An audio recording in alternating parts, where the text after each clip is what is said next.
जय माता दी भक्तों। आज गुप्त नवरात्रि के तीसरे दिन माँ त्रिपुर सुंदरी की पूजा की जाती है। त्रिपुर सुंदरी माँ को ऐश्वर्य और सौंदर्य की देवी के रूप में भी पूजा जाता है। विधि विधान से की गई पूजा से माँ त्रिपुर सुंदरी शीघ्र प्रसन्न होती हैं और अपने भक्तों को मनवांछित फल देती हैं। उनमें सूर्य के समान तेज समाहित है। माता त्रिपुर सुंदरी की पूजा करने के लिए पूजा के समय कुछ विशेष मंत्रों का जाप करना चाहिए। ऐसे करने से वह अतिशीघ्र प्रसन्न होती हैं और मनोकामनाएं पूर्ण करती हैं। माँ अपने भक्तों के सभी कष्टों को दूर करती हैं और माँ की पूजा करने से आत्मिक बल, कीर्ति और यश में वृद्धि होती है। माँ त्रिपुर सुंदरी अनुपम सौंदर्य, अपने भक्तों को अभय प्रदान करने वाली, यौवन युक्त और तीनों लोकों में विराजमान है। उन्हें कई नामों से पुकारा जाता है। माँ त्रिपुर सुंदरी को राजराजेश्वरी, बाला, ललिता, मीनाक्षी, कामाक्षी, सताक्षी और कामेश्वरी के नाम से भी जाना जाता है। अपनी सुंदरता और महकता से माँ त्रिपुर सुंदरी ने देवासुर संग्राम में असुरों को भी अपने वश में कर लिया था। मान्यता है कि त्रिपुर सुंदरी माँ की पूजा करने वाले भक्तों को लौकिक और परलौकिक शक्तियाँ प्राप्त हो जाती हैं। देवी पुराण में माँ के बारे में बहुत सारी शक्तियों की बात बताई गई है। यह सिर्फ तंत्र साधना के लिए नहीं बल्कि सुंदर रूप के लिए भी विख्यात है। आइए सुनते हैं माँ त्रिपुर सुंदरी की पौराणिक कथा। माँ त्रिपुर सुंदरी शांत मुद्रा में लेटे हुए सदाशिव की नाभि से निर्गत कमल आसन पर विराजमान है। चतुर्भुजी भुजाओं में देवी के पास अंकुश, धनुष और बाण है। माँ त्रिपुर सुंदरी के आसन को ब्रह्मा, विष्णु, महेश और यमराज अपने मस्तक पर धारण करते हैं। देवी 3 नेत्रों से युक्त और अपने मस्तक पर अर्धचंद्र धारण करती है। देवी त्रिपुर सुंदरी अपने भक्तों की हर प्रकार की मनोकामना पूर्ण करती है। उनकी हर विपत्ति को, हर कष्ट को दूर करती है और उन्हें अभय प्रदान करती है। पौराणिक कथा के अनुसार देवी त्रिपुर सुंदरी की उत्पत्ति का रहस्य सती वियोग के पश्चात भगवान शिव ध्यान मग्न में रहते हुए होता है। उन्होंने संपूर्ण कर्म का परित्याग कर दिया था, जिसके कारण तीनों लोकों के संचालन में बाधा उत्पन्न हो रही थी। उधर तारकासुर ने ब्रह्मा जी से वरदान प्राप्त किया था कि उनकी मृत्यु केवल भगवान शिव के पुत्र द्वारा ही होगी। समस्त देवताओं ने भगवान शिव को ध्यान से जगाने के लिए कामदेव और उनकी पत्नी रति को कैलाश पर्वत पर भेज दिया। कामदेव ने कुसुमसर नामक मोहिनी वाण से भगवान शिव पर प्रहार किया, जिसके परिणाम स्वरूप भगवान शिव का ध्यान भंग हो गया। देखते ही देखते भगवान शिव के तीसरे नेत्र से उत्पन्न क्रोध अग्नि ने कामदेव को जलाकर भस्म कर डाला।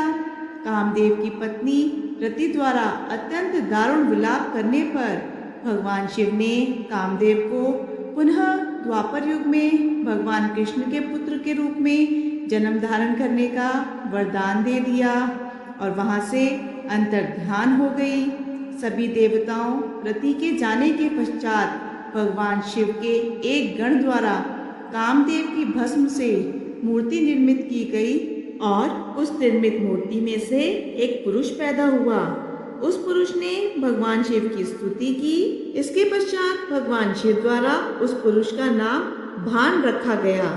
शिव के क्रोध से उत्पन्न होने के कारण भान तमोगुण संपन्न था और इस प्रकार वह धीरे धीरे तीनों लोक पर भयंकर उत्पात मचाने लगा। देवराज इंद्र के राज्य के समान ही भांडासुर ने स्वर्ग जैसे राज्य का निर्माण किया और वहां पर राज करने लगा। इसके पश्चात भान असुर ने इंद्रलोक और स्वर्गलोक को चारों ओर से घेर लिया।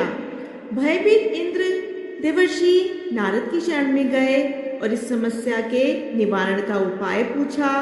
तब देवराज इंद्र के पूछने पर देवर्षि नारद ने आदि शक्ति की यथाविधि अपने रक्त और मात से आराधना करने का सुझाव दिया। देवराज इंद्र ने देवी की आराधना की और तब देवी ने त्रिपुर सुंदरी रूप में प्रकट होकर भांडासुर का वध कर देवराज पर कृपा की और समस्त देवता गणों को भयमुक्त कर दिया। गुप्त नवरात्रि के तीसरे दिन माँ चंद्रघंटा की पूजा करनी चाहिए। जिस प्रकार नवरात्रि में माँ दुर्गा के 9 रूपों की पूजा की जाती है, ठीक उसी प्रकार गुप्त नवरात्रि में 10 महाविद्याओं की पूजा की जाती है।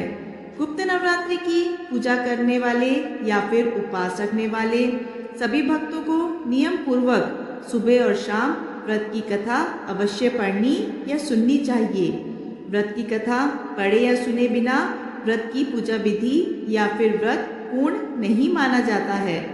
गुप्त नवरात्रि में किसी भी दिन आप गुप्त रूप से दान भी कर सकते हैं। किसी भी निर्धन असहाय व्यक्ति की आप गुप्त रूप से मदद भी कर सकते हैं। इसके अलावा आप मंदिर में गुप्त दान कर सकते हैं और दीपदान भी गुप्त नवरात्रि के दिनों में करना चाहिए। हो सके तो आसपास जो भी माता का मंदिर है वहां जाकर आप दीपदान करें। यदि कोई विशेष मनोकामना है तो कहते हैं कि उसकी पूर्ति के लिए आपको आटे से अपनी सामर्थ्य के अनुसार 5, 7 या जितने भी आपकी समर्थ है उतनी संख्या में दीप जलाने चाहिए। आप चाहें तो घी या फिर सरसों के तेल या फिर तिल के तेल के दिए भी जला सकते हैं। मनोकामना पूर्ति होने के बाद आपको उतनी ही संख्या में आटे के दिए माता के मंदिर में ज़रूर जलाने चाहिए। कहते हैं कि आटे के दिए और मनोकामना पूर्ति का विशेष संबंध होता है। विवाह संबंधी परेशानियों में, चाहे वह विवाह ना होना या फिर वैवाहिक जीवन सुखद ना होना, या उसके लिए भी आप गुप्त नवरात्रि में किसी भी दिन अपने आसपास जो भी भगवान शिव और माँ पार्वती का मंदिर हो वहाँ जाकर आपको मंदिर में बैठकर पूजा करनी चाहिए।